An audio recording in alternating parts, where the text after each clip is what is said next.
টাটারা! এই যে চলে এসছে। যার আজকে বার্থডে তাকে নিয়ে চলে এসেছি আমি। অ্যান্ড যারা আমার সাথে আছো আমরা বাবা যেটা করব চটপট করে আমরা যাতে আমাদের সাথে আরো বন্ধু-বান্ধব জয়েন করতে পারে যেটা আমরা কথা বলছিলাম। আমরা বার্থডে যখন করছি সেলিব্রেট তখন তো একা করা যাবে না, তাই না? আর তুমি বলো তুমি আজকে সবার সাথে জয়েন করে তোমার কেমন লাগছে একটু বলো? ভীষণ ভালো লাগছে। সবাই এত উইশেস পাঠাচ্ছে। আর খুব আনন্দ। সবাই Proud all of you.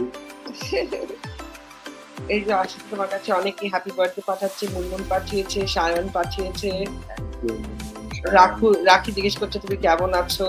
আমিও নাকি রাখি। রুদ্রাক্ষীর মামি আমাদের দীপিকা রুদ্রাক্ষী বলছি খালি মুখে আমরা। এত সুন্দর অনুষ্ঠান আমরা ওকে এখন দুঃখ করবো না আমরা যারা অনুষ্ঠানে পৌঁছানি তারা আবার সুযোগ পাবে অনেক কিছু